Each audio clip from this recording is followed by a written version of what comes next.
সচরাচর যে জ্ঞান হয় এটা বুদ্ধি দিয়ে হয়, আমাদের মন দিয়ে, যে ইন্দ্রিয় গ্রাহ্য জগৎ, যে পঞ্চ ইন্দ্রিয় দিয়ে আমরা অনেকগুলো জিনিস জানি। কিছু কিছু জিনিস আমরা স্বপ্নেও জানি, কিছু কিছু জিনিস আমরা ভেবে নিই, যে জিনিসগুলো ইন্দ্রিয় দিয়ে আসে না, নিজের মন থেকে আমরা তৈরি করে নিই। অনেক সময় স্বপ্নে এমন কিছু দেখি যেটা আমরা বহির্জগতে দেখি না, কিন্তু অনেক সময় আমাদের ওটা সত্য বলে মনে হয়। বিশেষ করে বাচ্চাদের কাছে স্বপ্নটাও সত্য বলেই বোধ হয়। আর বাচ্চারা অনেক সময় কিছু ভেবে নেয়, তার কাছে সেটাও সত্য মনে হয়। আর যারা একটু পাগল টাগল থাকে তারাও নিজের মনের মতো কিছু ভেবে নেয়, সেটা তাদের কাছে সত্য বলে বোধ হয়। সত্য তাহলে মোটামুটি দুই প্রকার হয়, একটা হচ্ছে ইন্দ্রিয় দিয়ে যেটা আমরা জানছি, আর বাকি যেটা মন দিয়ে জানা হয়, স্বপ্ন দিক থেকেই হোক, চিন্তা ভাবনা করেই হোক, বা অবান্তর কল্পনা করে হোক। বাচ্চা বয়স থেকে আমরা যখন এই শিক্ষা নিয়ে এই পরম্পরায় যখন বড় হয়েছি, যে জ্ঞান এই দুই প্রকার, ইন্দ্রিয় গ্রাহ্য আর মনের জগৎ থেকে।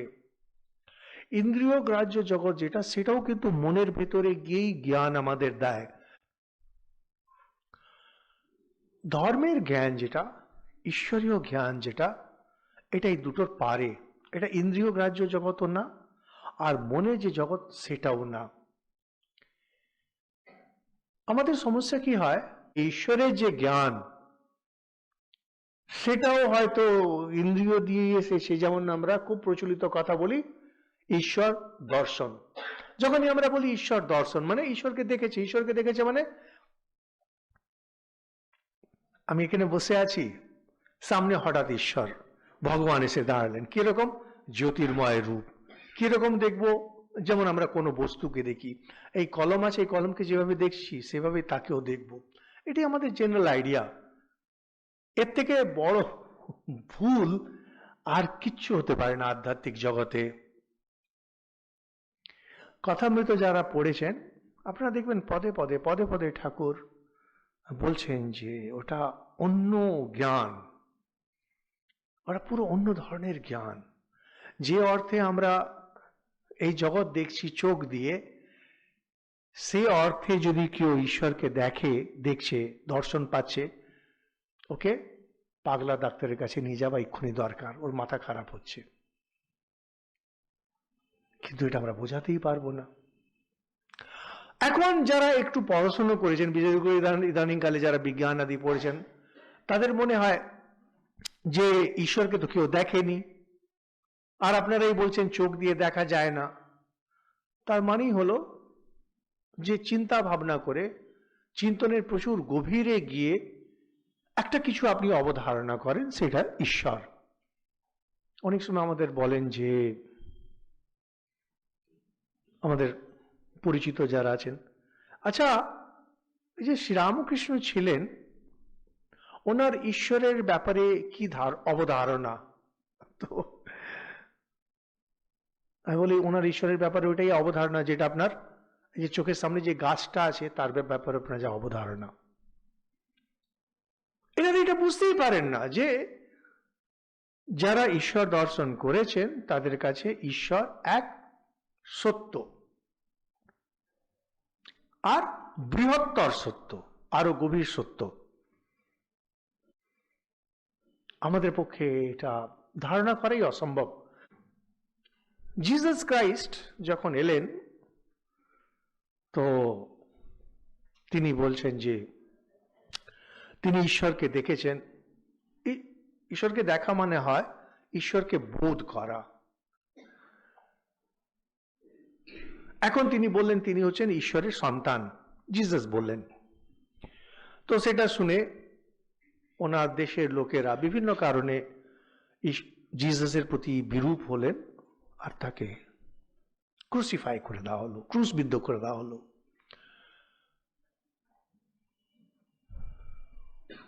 এখন জিসাস ক্রুশবিদ্ধ হলেন ঠিকই, যদি কোনো সাধারণ মানুষ যদি ক্রুশবিদ্ধ হয়ে যায়, তার কাহিনী ওখানেই শেষ হয়ে যায়। তার মানে যখন চিন্তা ভাবনা করে একটা জিনিস যদি দাঁড়ানো থাকে, যে ওই চিন্তা ভাবনাটা এনেছে তাকে আপনি যদি শেষ করে দেন, মোটামুটি সেখানেই শেষ হয়ে যাবে, যদি নাকি চিন্তা ভাবনা দিয়ে তার কাউকে ওটা দিয়ে দিয়েছে, জ্ঞানটা দিয়ে দিয়েছে। আর যদি মিথ্যা জ্ঞান থাকে চিন্তা ভাবনা করে, তাহলে সেই কাহিনীটা ওখানেই শেষ। যেমন সক্রেটিস ছিলেন, সক্রেটিস চিন্তা ভাবনা করে যখন জ্ঞান দিতে শুরু করলেন, তখন এথেন্সের লোকেরা বলল যে নবযুবকদের মাথা খারাপ করছে, তাহলে কি বিষ খাইয়ে একে মৃত্যুদণ্ড দেওয়া হোক। মৃত্যুদণ্ড দিয়ে দেওয়া হলো, সক্রেটিস মরে গেলেন। তার চিন্তা ভাবনা আজকেও চলছে, কারণ তার চিন্তা ভাবনা সত্যের উপরে প্রতিষ্ঠিত।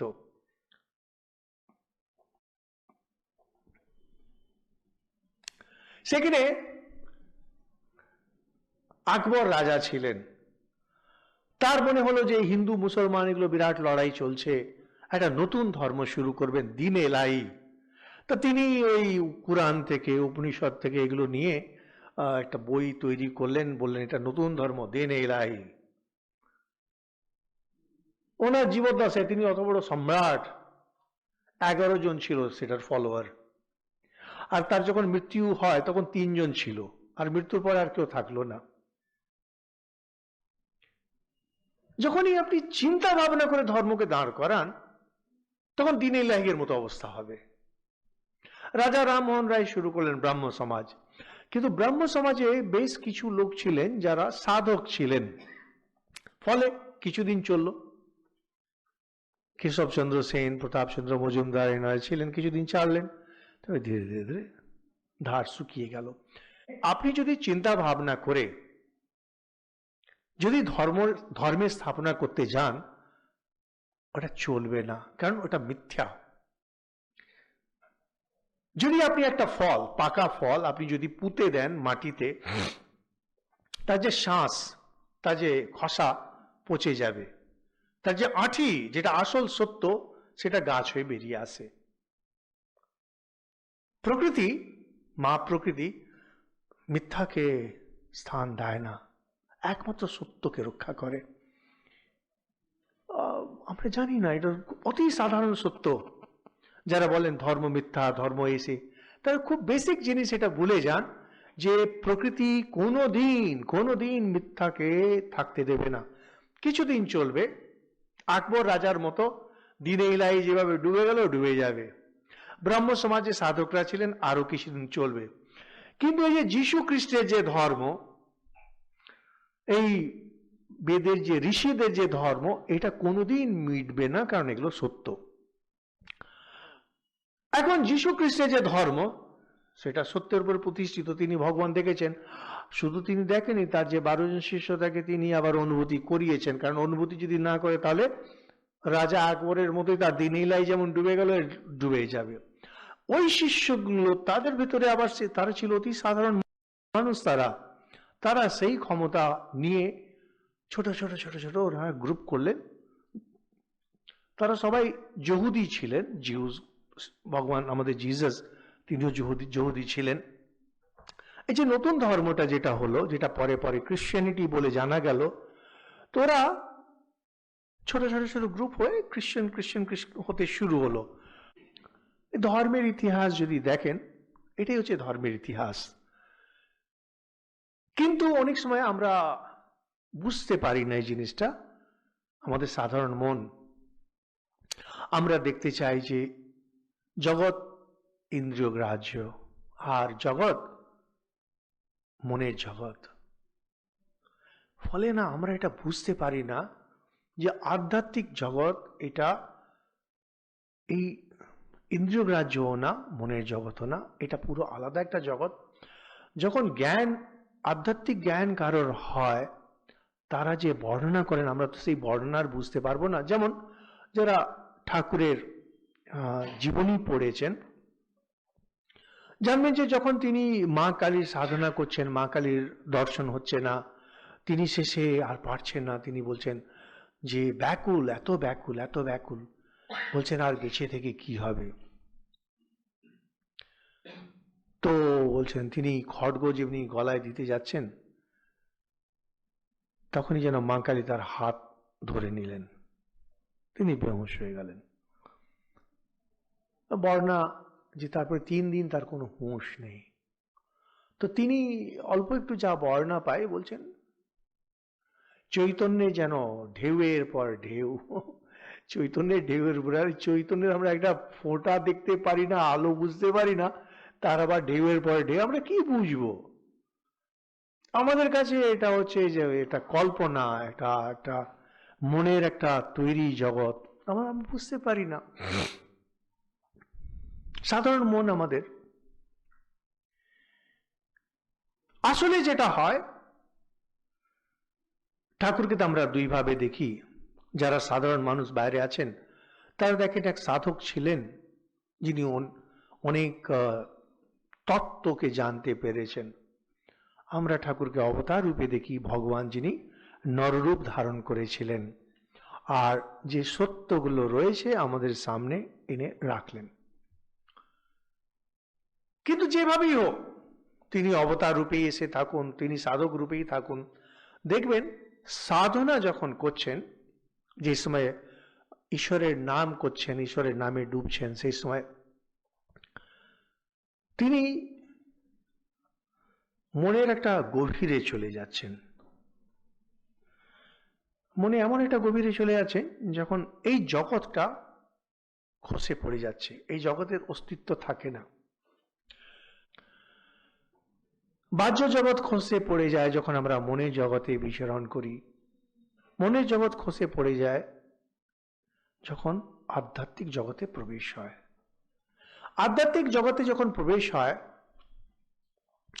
তখন এই আমি আধ্যাত্মিক জগতে প্রবেশ করেছি এই বোধ থাকে কি থাকে না আমরা জানি না। যারা অদ্বৈতবাদী, যারা জ্ঞান মার্গের সাধক, তারা বলেন থাকে না। ভক্তি মার্গের সাধক তারা বলেন থাকে। কিন্তু মূল কথা হলো, যে অর্থে আমরা মনকে বুঝি, যে অর্থে আমরা জগৎ বুঝি, যে অর্থে আমরা ইন্দ্রিয় বুঝি, এই অর্থে থাকে না। ওর ঠাকুর বলছেন সাধনা করলে সবই নতুন এসে যায়, তার যে চোখ কান নাক সবটাই আলাদা।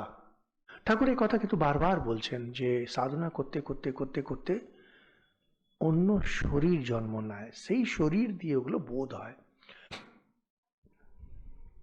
সাধারণ যারা সাধক তাদের ওই জীবনে কখনো কিছুক্ষণের জন্য হয়তো একটা অনুভূতি হয়ে গেল, সেটাতেই তার জীবন পাল্টে যায়। এই অনুভূতি তার ধ্যানের অবস্থায় হতে পারে, এমনি জাগ্রত অবস্থায় হতে পারে, বা স্বপ্নের অবস্থায় হতে পারে। এই জ্ঞান যে কোনো সময় হতে পারে। সেই জ্ঞানে যখন তার ওয়ার্ল্ড ভিউ পাল্টে যায়, জগৎকে যেভাবে দেখছেন সেটা পাল্টে যায়, তবেই সেটা আধ্যাত্মিক জ্ঞানকে। তফাৎ হয় যখন আপনার জীবন পুরো ধারাটা পাল্টে যাবে। জীবন ধারা যদি না পাল্টে যায়, ঈশ্বর দর্শন ঠিক তেমনি, যদি দর্শন হওয়ার পরে জীবন না পাল্টে থাকে, ওটা কিছু না। যদি আপনার একটু বিশ্বাস বাড়ে তাও ভালো, কিন্তু বিশ্বাসও যদি না বেড়ে থাকে তাহলে বুঝবেন খামখেয়াল। যখন আমরা ঠাকুরের সাধনা দেখি, 12 বছরের যে সাধনা, ঠাকুরের কোনো হুঁশ নেই, আশেপাশে কি হচ্ছে না হচ্ছে কোনো হুঁশ নেই। হ্যাঁ, ওই সময়, তার আগে ওনার ওই বোধ আছে, তারপরেও বোধ আছে, কিন্তু ওই সময় যখন সাধনা করছেন জগৎ ভুল, শরীরে কাপড় থাকছে না, অন্ন ভেতরে যাচ্ছে না, সেখানে কিসের মঙ্গল পাণ্ডে আর কিসের 1857 রিভোল্ট। এই ভাব যখন থাকে তখনই আধ্যাত্মিক জগতে প্রবেশ হয়। আমাদের ঋষিরা, পূর্বজরা যারা ছিলেন, তারা এইভাবেরই ছিলেন, তারা পুরো ডুবে থাকতেন এটাতে।